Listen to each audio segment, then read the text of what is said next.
you want to breathe, then you'll be successful. Remember they said we wasn't gonna be sitting here like I can't believe this. What a glorious day it is. What a great day it is.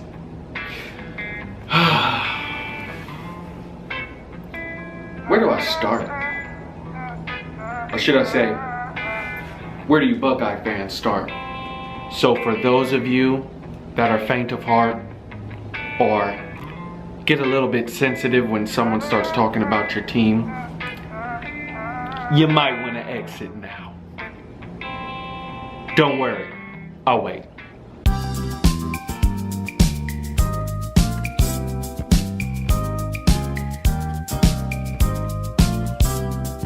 So I'm assuming if you're still here, Buckeye fans, you just can't wait to hear what's gonna come out of my mouth. So for those of you that have all the excuses, go ahead and leave a little something right there. Right there. I'll get to it as soon as I can, I promise you. But there's a few on the last video that I need to get back to. So let me get to them first and then I'll get to you, okay? But go ahead and leave that right here. Don't worry, I'll wait.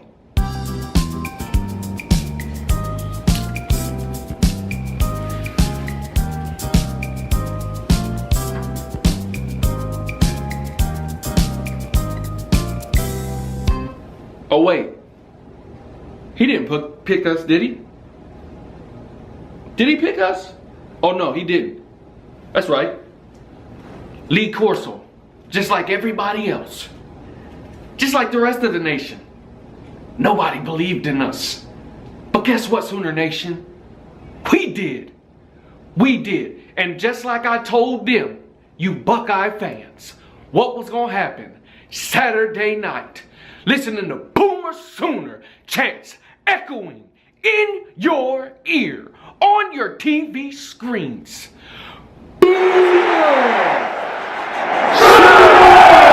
It happened just like I said.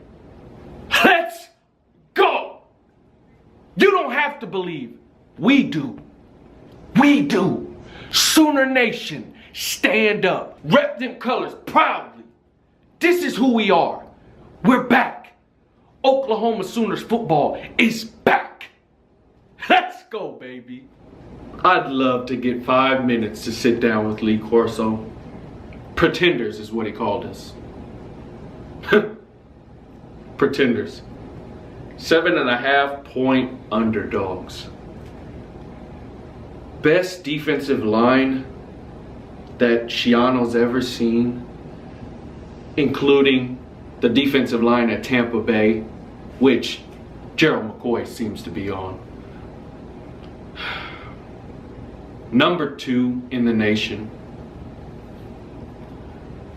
Greatest head coach, arguably, in college football right now. Sold out stadium. College game day. You have a leader walk in on that field.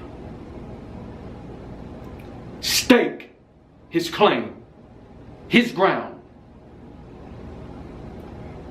Throw 27 for 35, 386 yards, 3 touchdowns, 3 consecutive scoring drives spanning between the third and fourth quarter.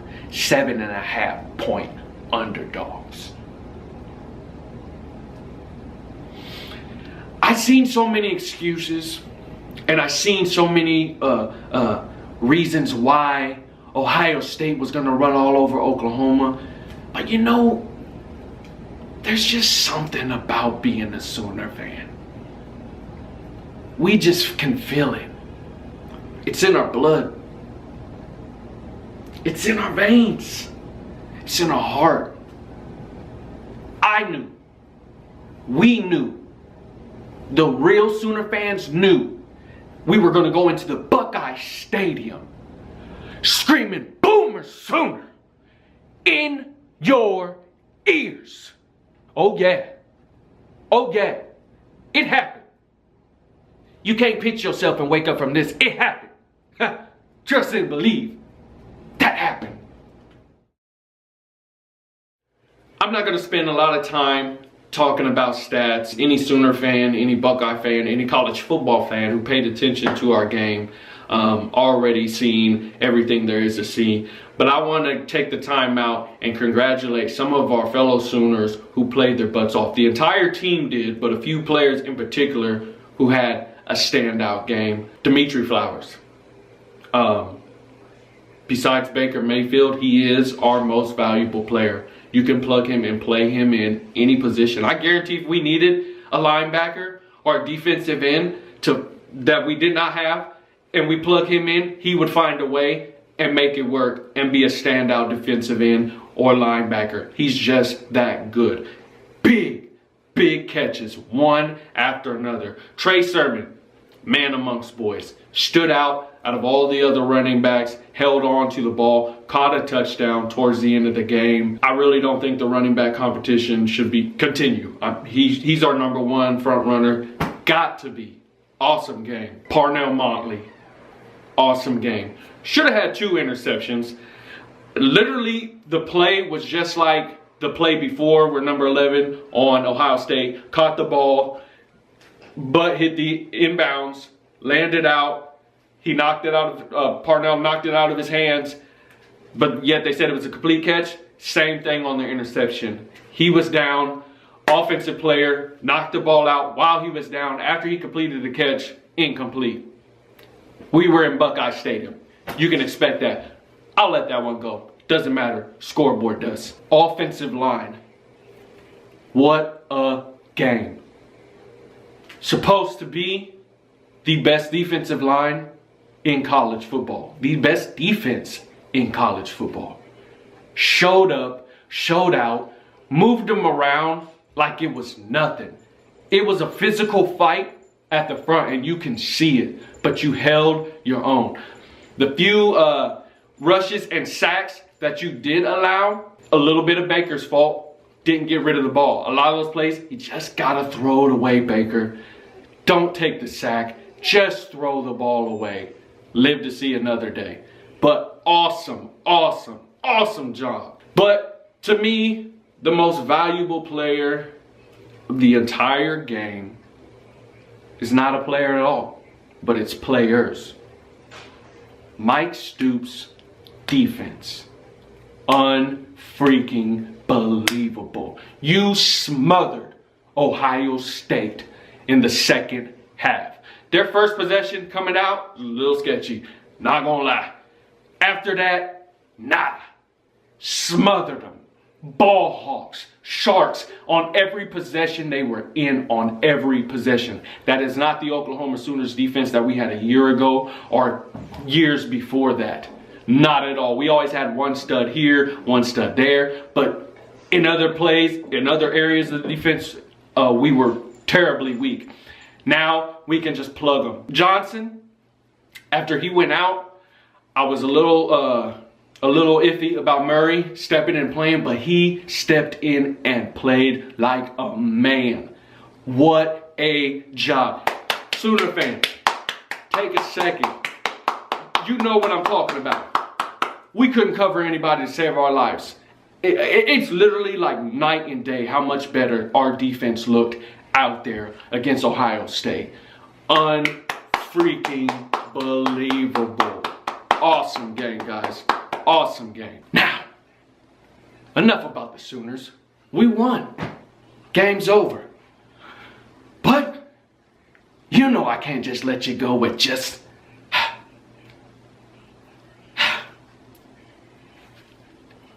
Let me show you something.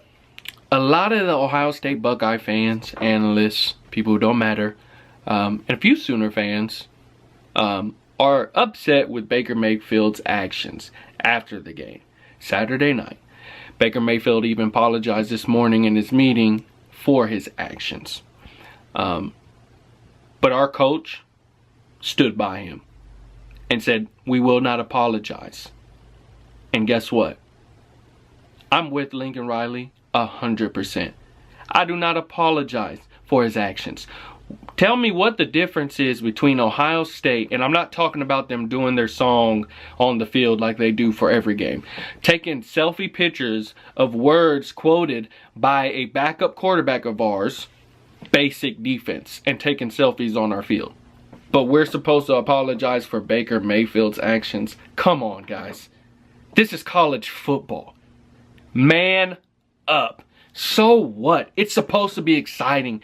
People are supposed to piss you off. You know what? Some of the greatest athletes and some of the greatest competitors in sports are people who are cocky and who have attitudes and who piss you off. And guess what?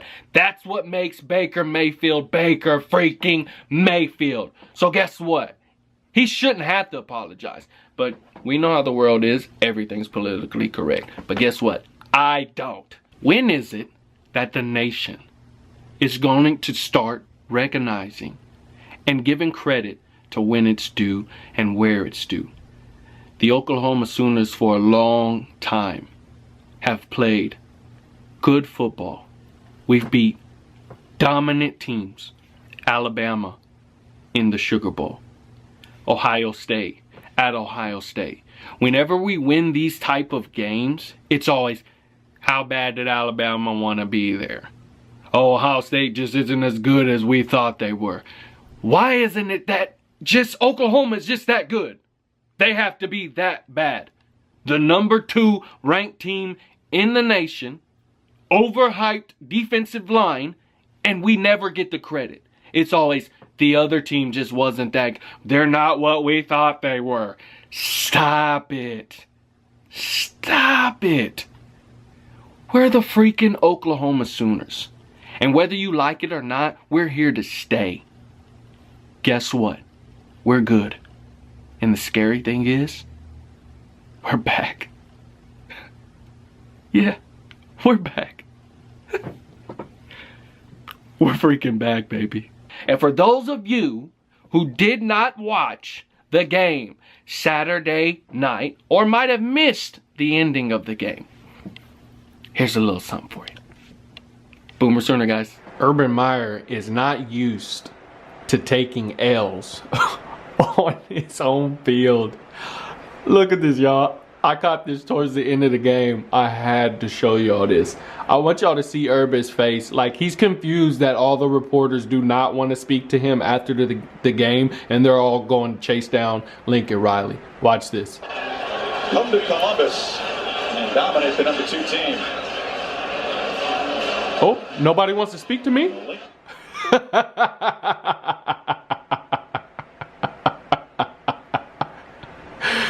at his face. Come to Columbus and dominate the number 2 team. Look at his face.